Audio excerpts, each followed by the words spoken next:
आज सिंधी लगभग हर क्षेत्र में आगे हैं। इनके योगदान की हर कोई सराहना करता है।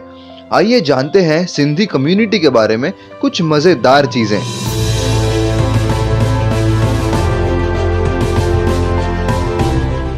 इंडिया और पाकिस्तान के बंटवारे के बाद हिंदू इंडिया आ रहे थे और मुस्लिम पाकिस्तान। पाकिस्तान के सिंध प्रांत में हिंदू मुस्लिम के बीच बेहद भाईचारा था, लेकिन बढ़ती असुरक्षा के कारण करीब 8 लाख सिंधी हिंदुओं ने पाकिस्तान छोड़कर इंडिया में शरण लेने का कड़ा फैसला लिया। पूरे इंडिया में आज 25 लाख से ज्यादा सिंधी हैं। भारत में सिंधियों की आबादी सबसे ज्यादा मुंबई के उल्लासनगर एरिया में है। सिंधी भाषा को भारत सरकार ने 1967 में 15वीं ऑफिशियल लैंग्वेज घोषित की थी। ज्यादातर सिंधी हिंदू हैं, लेकिन कुछ सिंधी सिख धर्म के सिद्धांतों को भी मानते हैं। इन्हें सहजधारी कहते हैं।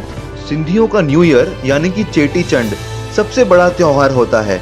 ये त्योहार भगवान झूलेलाल के जन्मदिन पर मनाया जाता है, जिन्हें वरुण देव का अवतार मानते हैं। इस दिन सिंधी पानी को पूजते हैं।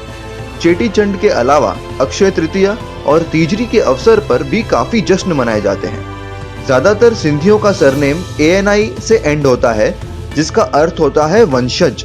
ये सरनेम्स मोस्टली पूर्वजों के नाम से जुड़े होते हैं, जैसे गिडुमल के फैमिली का गिडवानी, मेहरचंद का मेहरचंदानी। एक चीज ध्यान में रखने जैसी ये है कि कुछ सिंधी सरनेम्स JA से भी एंड होते हैं, जैसे आहूजा और राहेजा।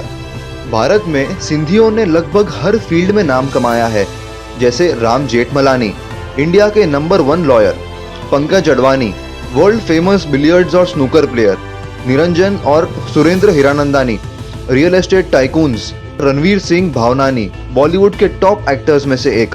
अपने मातृभूमि की तड़प शायद कुछ सिंधियों को हुई होगी, बट उन्होंने कभी इस बात को बाधारूप नहीं बनने दिया। जब भारत में भाषा के आधार पर नए नए राज्य बनाए जा रहे थे, इन्होंने कभी अलग राज्य की मांग या जिद नहीं की। जहां भी गए सबके साथ घुल मिल गए।